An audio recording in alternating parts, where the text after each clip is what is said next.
അതാരാടാ ഈ രഘു? ഇവള് പേടിക്കുന്ന, ഇവളുടെ അമ്മ പേടിക്കുന്ന ഒരാളിവിടെ ഇടക്ക് വരാറുണ്ട്.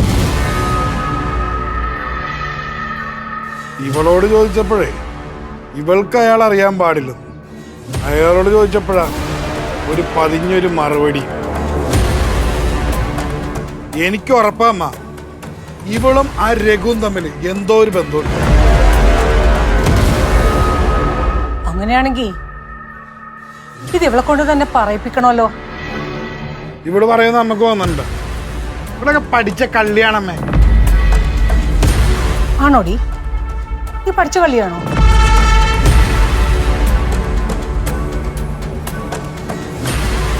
ഞാൻ പോവുക, എനിക്ക് വേറെ പണിയുണ്ട്.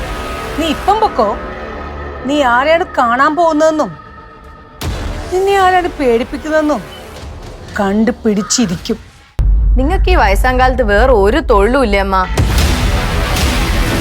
എന്റെ പുറകെ നടന്നിങ്ങനെ ദ്രോഹിക്കാതെ ആ പിള്ളേരെ വിളിച്ചിട്ട് 4 കഥ പറഞ്ഞു കൊടുക്കാൻ നോക്കി. ഓരോന്നും കൊണ്ട് ഇറങ്ങിക്കോളും.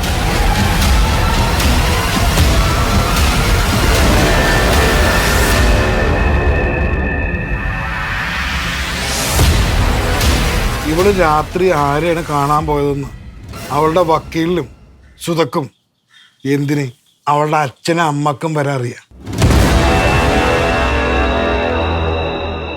എനിക്ക് മാത്രം അറിഞ്ഞൂടാ. ശരിക്കും നിന്റെ ആ വക്കീല് നാരായണൻ പണിയറിയുന്ന വല്ല വക്കീലും ആണോ? ഇവിടെ വല്ല ആൾതാമസം ഉണ്ടോ അങ്ങേർക്ക്? ആ, ഇപ്പൊ പറഞ്ഞ നാമ വായിലിട്ടതേ ഉള്ളൂ. വാ വക്കീല്. കേട്ടായിരുന്നു. എനിക്കൊരു കാര്യം പറയാനുണ്ടായിരുന്നു. ആ പറ വക്കീല്. ഞാനുള്ളപ്പോ പറയാൻ വല്ല ബുദ്ധിമുട്ടുള്ള കാര്യം വല്ലതും ആണോ? ഏയ് ഒന്നുമില്ല.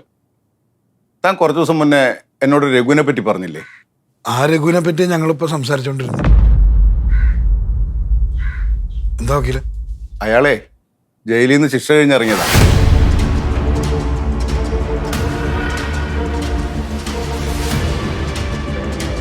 ജയിലിന്നോ? എന്തിന്റെ കേസാ വക്കീല്? കേസ് പല പല കേസാ. അന്വേഷിച്ചപ്പം അയാളുടെ വീട് പാലക്കാടാണ്.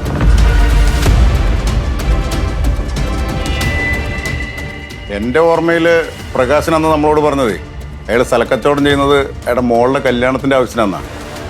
എന്നാൽ ഞാൻ അന്വേഷിച്ചപ്പോൾ അറിഞ്ഞതേ അയാൾക്ക് അങ്ങനെ ഒരു കുടുംബവും ഇല്ല, അങ്ങനെ ഒരു മകളും ഇല്ല. എൻ്റെ ഊഹം ശരിയാണെങ്കിലേ ഈ ആവണി പൈസ ഇട്ട് കൊടുക്കുന്നത് ഈ രഘുവിനാണ്.